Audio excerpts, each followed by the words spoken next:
News America అధ్యక్షుడు Trump మరో దేశంపై సుంకాల మోత మోగించారు. కెనడియన్ వస్తువులపై సుంకాలను అదనంగా 10% మేరకు పెంచుతున్నట్లు వెల్లడించారు. దివంగత అమెరికా అధ్యక్షుడు రొనాల్డ్ రీగన్ నాడు సుంకాలపై చేసిన ప్రసంగానికి సంబంధించిన ఆడియో క్లిప్లను కెనడా వినియోగించడంపై ఆగ్రహంతో ఉన్న ట్రంప్ ఈ నిర్ణయం తీసుకున్నారు.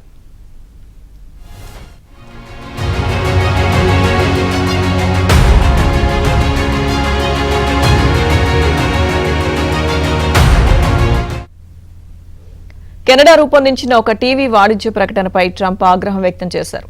దీంతో ఇరు దేశాల మధ్య జరుగుతున్న వాణిజ్య చర్చలు నిలిచిపోయాయి. అమెరికా ఇటీవలే కెనడాపై 35% నుంచి 50% వరకు సుంకాలు విధించింది. అయితే ఈ సుంకాల తగ్గింపుపై రెండు దేశాల మధ్య వాణిజ్య చర్చలు జరుగుతున్నాయి. త్వరలోనే వీటిపై ఒక ఒప్పందం కుదురుతుందని కెనడా అధికారులు భావిస్తున్న తరుణంలో అందుకు భిన్నంగా జరగడం హాట్ టాపిక్ గా మారింది.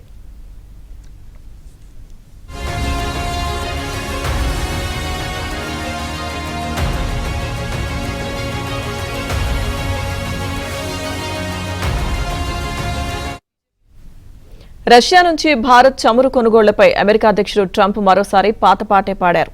రష్యా చమురు కొనుగోళ్లను భారత్ పూర్తిగా నిలిపివేస్తుందని ట్రంప్ మరోసారి వ్యాఖ్యానించారు. అయితే తమ ఇంధన అవసరాలపై నిర్ణయాలు కేవలం జాతీయ ప్రయోజనాలను దృష్టిలో పెట్టుకునే తీసుకుంటామని భారత ప్రభుత్వం స్పష్టం చేస్తున్నప్పటికీ ట్రంప్ పదే పదే ఇదే వాదన వినిపించడం చర్చనీయాంశమైంది.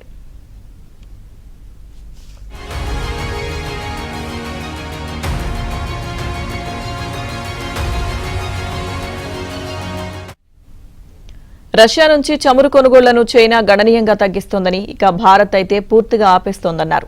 తాము ఇప్పటికే రష్యాపై ఆంక్షలు విధించిన విషయాన్ని గుర్తు చేశారు.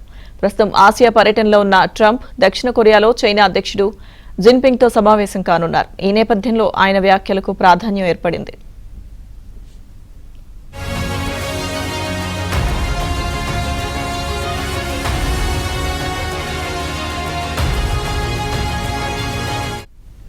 గత కొన్ని వారాలుగా ట్రంప్ ఇదే తరహా ప్రకటనలు చేస్తున్నారు. ఏడాది చివరి నాటికి రష్యా నుంచి భారత్ చమురు దిగుమతులు ఆపేస్తుందని తనకు హామీ ఇచ్చిందని, అయితే ఈ ప్రక్రియకు కొంత సమయం పడుతుందని ఇటీవల అన్నారు. రష్యా నుంచి చమురు కొనుగోళ్లను ఆపేస్తామని భారత్ తనకు చెప్పిందని, ఇది ఒకేసారి జరిగేది కాదని, ఏడాది చివరికి దాదాపు 40% దిగుమతులు ఆగిపోతాయని ట్రంప్ గతంలో తెలిపారు.